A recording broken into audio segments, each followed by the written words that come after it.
বিসমিল্লাহির রহমানির রহিম। আলহামদুলিল্লাহি ওয়াহদা ওয়াসসালাতু ওয়াসসালামু আলা মান লা নাবিয়্যা বা'দা। আম্মা বাদ। প্রিয় দর্শক মণ্ডলী, আজি আলোচনা কৰিব বিচাৰিছোঁ ইসলামী ক্যালেন্ডাৰ বা হিজৰি ক্যালেন্ডাৰ কি আৰু এই ক্যালেন্ডাৰ কেতিয়াৰ পৰা আৰম্ভ হৈছিল। আশা কৰিছোঁ সকলো আলোচনাখিনি গুৰুত্ব সহকাৰে শুনিব। প্ৰিয় দৰ্শক, ইসলামী নতুন বৰ্ষ যেহেতু হিজৰিৰ পৰা আৰম্ভ হয়, গতিকে এই সুযোগতে হিজৰি সন্দৰ্ভত কিছু আলোচনা কৰোঁ আহক। ইসলামী ক্যালেন্ডাৰ বা হিজৰি ক্যালেন্ডাৰৰ এটি চন্দ্ৰৰ ওপৰত নিৰ্ভৰ কৰা বৰ্ষপঞ্জী।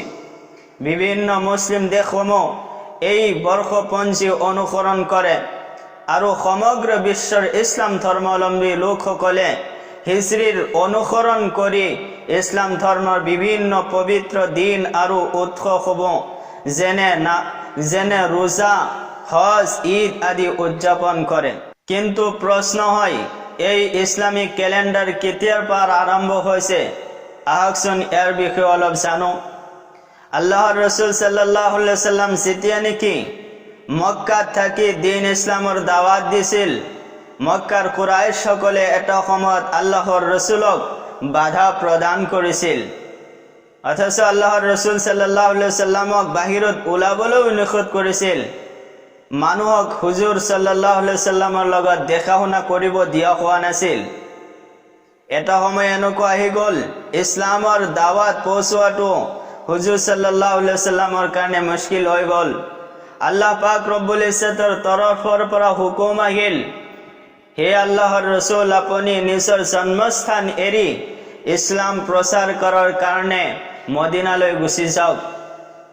আল্লাহৰ ৰসুল সাল্লাল্লাহু আলাইহি ওয়াসাল্লামে 622 খ্ৰীষ্টাব্দত নিজৰ জন্মস্থান এৰি মদিনালৈ গুচি গ'ল আৰু এই নিজৰ জন্মস্থান এৰি মদিনালৈ যিটো সফৰ কৰিছিল, এই সফৰটোৰ নাম ইছলামিক ভাষাত হিজৰত বুলি কোৱা হয়।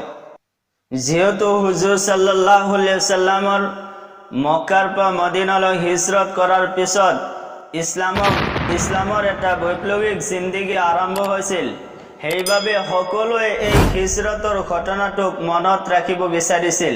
এই হুজুৰ সাল্লাল্লাহু আলাইহি ওয়াসাল্লামৰ এই ঘটনাক মনত ৰখাৰ বাবে হিজৰি ক্যালেন্ডাৰৰ আৰম্ভ কৰে। হযৰত উমৰ ৰাদিয়াল্লাহু তাআলা আনহুৰ খিলাফত কালত 17 হিজৰিত অৰ্থাৎ হুজুৰ সাল্লাল্লাহু আলাইহি ওয়াসাল্লামৰ ইন্তিকালৰ 7 বছৰ পিছত সকলো মুছলমানে হিজৰি ক্যালেন্ডাৰ আৰম্ভ কৰে এই হিজৰতৰ পৰা। প্ৰিয় দৰ্শক, আমি নামৰ মুছলমান হৈ আছো, কামৰ মুছলমান নহয়।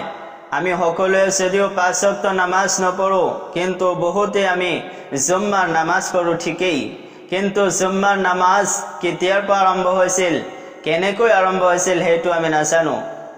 আমি ঈদৰ নামাজ পঢ়ো ঠিকেই, কিন্তু ঈদ কেতিয়া আৰম্ভ হৈছিল, কেনেকৈ আৰম্ভ হৈছিল সেইটো নাজানো। আমি নবীক মহাব্বত কৰোঁ বুলি কওঁ, কিন্তু নবী মক্কাৰ পৰা মদিনালৈ হিজৰত কৰিলে, কেনেকৈ কৰিলে সেইটোও নাজানো। ঠিক সেইদৰে আমি ইছলামী ক্যালেন্ডাৰৰ নামবোৰো নাজানো। ইছলামৰ কিমান চন চলি থাকে সেইটোও আমাৰ মনত নাথাকে। কিন্তু আফচোচৰ বিষয়, আমি ল'ৰা ছোৱালীক 4 বছৰ বয়স হ'লেই তেওঁলোকক ইংৰাজী মাহৰ নাম, ইংৰাজী মাহৰ বাৰ বা চন সকলো আমি মনত কৰাই দিওঁ। কিন্তু তেওঁলোকক মনত কৰোৱাটো দূৰৰ কথা, আমি নিজেই ইছলামিক মাহৰ নামবোৰ নাজানো। সেয়েহে আহক আমি অলপ এতিয়াই এই মাহবোৰৰ নাম শিকি লওঁ। মহৰম, সফৰ, ৰবিউল আউৱাল, ৰবিউল আখিৰ, জমাদুল উলা, জমাদুল উখৰা, ৰজব, শাবান, ৰমজান, জিলকাদা, জিলহজ।